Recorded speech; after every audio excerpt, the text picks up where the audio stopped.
Hello बच्चों, कैसे हैं आप सब। उम्मीद करता हूँ आप सभी बहुत अच्छे होंगे। आप सभी का स्वागत है जारेडा ऑनलाइन क्लासेस में। आज हम सॉल्व करेंगे कक्षा 2 की गणित की वर्कशीट और विषय हमारा 10-10 के समूह में गिनती। ठीक है, यहाँ का मतलब है, कहने का मतलब है 10-10 के समूह, यानी कि समूह होंगे, यानी कि ग्रुप होंगे जिसमें 10 तो ज़रूर होगा। समूह का मतलब 10। ठीक है, 10-10 का जो ग्रुप होगा, ठीक है, वो हम यहाँ पे गिनेंगे, उनकी गिनती करेंगे। ठीक है, गिनो और जोड़ो और खाली स्थान भरो। ठीक है, ये यहाँ पे 10 का जोड़ा हमारे पास समूह या जोड़ा कुछ भी कह लें, तीलियों का जोड़ा है। और यहाँ पे एक तीली सिंगल है, यानी कि एक तीली अकेली है। तो अगर इनको मिला के गिनेंगे तो ये 11 हो जाएंगे। ठीक है, उस तरीके से 10 ये हैं, 10 ये हैं और 10 ये हैं, सब 10-10 के समूह में इधर हैं। इधर कितनी तीलियाँ हैं? 1 2 3 4 5 6। तो ठीक है, 6 10 और 6 यहाँ जोड़ेंगे तो कितना आंसर आ जाएगा? 16। ठीक है, 10 यहाँ थी, 2 यहाँ पे हैं, तो कितनी हो गई? 12। ठीक है, 10 यहाँ है, 10 यहाँ है, यहाँ कितनी है? 10, तो टोटल हो गई 20। 10 और 10 20। बहुत सिंपल है ना। 10 और 10 इधर देख लेते, 10 और 10 जोड़ेंगे तो 0 0 1 और 1 2, तो यहाँ पे 20 हो गई।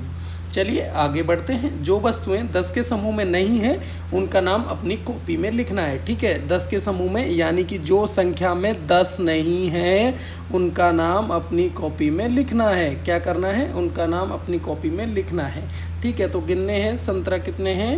1 2 3 4 और 5। तो ये 10 नहीं है भाई, इसको गोला कर लेते हैं, इसका नाम हमें लिखना है। पेंसिलें कितनी हैं? 1 2 3 4 5 6 7 8 9। ठीक है, फिर से गिन लेते हैं। 1 2 3 4 5 6 7 8 और 9। तो ये पेंसिलें भी हमारी अधूरी हैं। ठीक है, ये कितने हैं? 1 2 3 4, 3 और 2 5, तो ये भी हमारे अधूरे हैं। ये कितनी है बॉल? 1 2 3 4 5, 1 2 3 4 5 और 5 5 10। तो ये हमारे 10 के समूह में है। चलो ये इस पेनों को भी हम दोबारा गिन लेते हैं, कहीं 10 तो नहीं है भाई। 1 2 3 4 5 6 7 8 और 9। तो ये 9 है। तो हम देख लिए 10 के समूह में बस एक चीज़ें है, ये गेंद, और बाकी कोई भी 10 के समूह में नहीं है। ठीक है, चलिए तो इन तीनों का हम जो है वो लिख लेंगे कॉपी में, क्योंकि ये तीनों हमारी 10 के समूह में नहीं हैं। ओके, समझ गए सब। चलिए आगे बढ़ते हैं। रंगों को 10-10 के पैकेट में बांटें और प्रश्नों के उत्तर दें। ठीक है, तो रंगों को 10 के पैकेट में बांटेंगे, कुल रंग कितने हो जाएंगे हमारे? चलिए देख लेते हैं।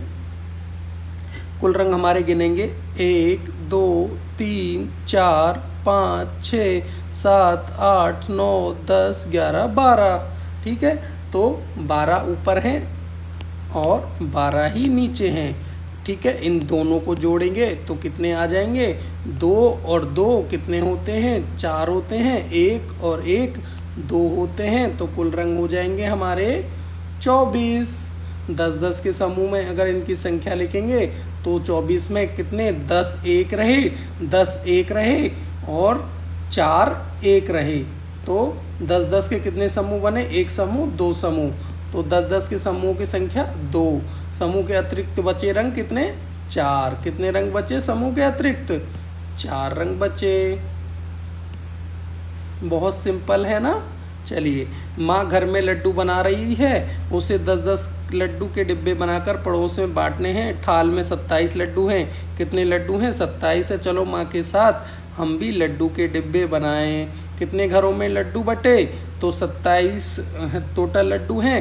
10-10 के समूह बनाने हैं। 10 एक घर में, 10 दूसरे घर में। ठीक है, कितने लड्डू बच जाएंगे? 27 में से जब 20 घटाएंगे तो हमारे 7 लड्डू बच जाएंगे। ठीक है, खाली स्थान भरो। कुल टोकरियाँ कितनी हैं? 1 2 3 4 5। कितनी टोकरियाँ हैं टोटल? 5। ठीक है, प्रत्येक टोकरी में सेब कितने हैं? 1 सेब, 2 सेब, 3 सेब, 4 सेब, 5 सेब, 6 सेब। ठीक है, प्रत्येक टोकरी में कितने सेब हैं? 6 सेब। टोकरी के अंदर और बाहर सेबों की कुल संख्या कितनी है? चलो बताओ जल्दी से भाई, टोकरी के अंदर और बाहर कितने सेब हैं? टोकरी के अंदर हैं 6, टोकरी के बाहर या जो बाहर है वो 1, तो 6 और 1 कितना होगा? ठीक है, तो टोटल सेब हो जाएंगे हमारे 7। टोकरी के अंदर और बाहर के सेबों की कुल संख्या 7 है। अगर यही हमसे पूछ ले कि टोटल सेब कितने हैं, तो 7 ये रहे, 7 दूनी 7 का टेबल पढ़ लेंगे, 7 दूनी 14, 7 तिया 21, 7 चौको 28, 7 पंचे 35। ठीक है, क्योंकि 7 एक में और 5 टोकरियां हैं तो इसको गुणा कर देंगे हम 7 से, तो इसको इस तरीके से 35 भी हो जाएगा। अगर हमारे से कुल सेब पूछ ली कि सब सेब मिला के कितनी है, तो वो कुल सेब कितनी है? 35 सेब हो जाएंगी। समझ गए ना? ठीक है, तो ये हमसे अभी नहीं पूछा है, उसने पूछा है टोकरी के अंदर और बाहर। एक टोकरी में सेबों की कुल संख्या पूछी है, तो कितनी है वो? 7 है। ठीक है, समझ गए ना? बहुत ही आसान था। जीवन कौशल दान। दान का अर्थ है किसी ज़रूरतमंद की सहायता करना। क्या है दान का अर्थ? किसी ज़रूरतमंद की सहायता करना। ठीक है, चलिए आगे बढ़ते हैं, इसी को देखते हैं। किसी ज़रूरतमंद की सहायता करना, किसी की मदद के लिए किए गए छोटे कार्य जैसे कपड़े खिलौने देना, पड़ोसियों की मदद करना, खाना देना और बुजुर्गों की सहायता करना, रक्तदान आदि कुछ इस तरीके की सहायता हमारी है। ठीक है, बुजुर्गों की सहायता करना, जानवरों की मदद करना, रक्तदान, खाना देना, कपड़े देना, ये सभी हमारी दान की चीज़ें हैं, हमें ये करनी चाहिए। कोरोना के इस कठिन समय में सामाजिक दूरी का पालन करते हुए अपने द्वारा किए गए किसी प्रकार के दान का अनुभव भी हमको बताना है। यदि आपने कहीं भी कुछ भी आपके पापा ने या कुछ किया है, दान कभी किया है, तो आप मुझे कमेंट बॉक्स में भी बता सकते हैं कमेंट करके कि सर हमारे पापा ने या हमने या कभी जो आपका कोई जानने वाला है तो उसने भी दान किया है, तो आप मुझे कमेंट बॉक्स में ज़रूर बताएं। संस्कारशाला, छोटी छोटी पर बड़ी बातें। उठो जागो और तब तक नहीं रुको जब तक लक्ष्य की प्राप्त ना हो जाए। ये स्वामी विवेकानंद जी ने कहा है कि जब तक हमें अपने काम को पूरा नहीं कर ले, जब तक हमें थकना नहीं चाहिए, मेहनत करते रहने चाहिए। खाना पीना क्या खाना है भाई? दलिया खिचड़ियाँ आपको खाना है, दूध का सेवन करना है, आंखों को बंद करके कोई खेल खेलना है भाई, लंबाई तल इत्यादि का अनुमान लगाना है कि ये चीज़ इतनी लंबी है, ये चीज़ इतनी गोल है या इतनी छोटी है, इस तरीके का बताना है। शतरंज का खेल आपको खेलना है। और दैनिक दिनचर्या जो डेली की हम बात बताते हैं, अपने मम्मी पापा का अभिनंदन करना है, अभिवादन, अपने दिन की शुरुआत करनी है। अपने दांतों को दिन में 2 बार ब्रश करना है, बिल्कुल, एक तो सुबह उठते टाइम और एक रात में सोने से पहले।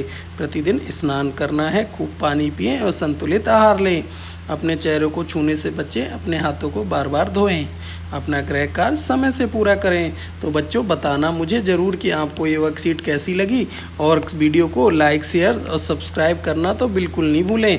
कमेंट तो आपको कर ही देना है। अब तक वीडियो को देखा, आपको अच्छा लगा तो चैनल को सब्सक्राइब करना बिल्कुल ना भूलें। वीडियो देखने के लिए आपका बहुत बहुत धन्यवाद।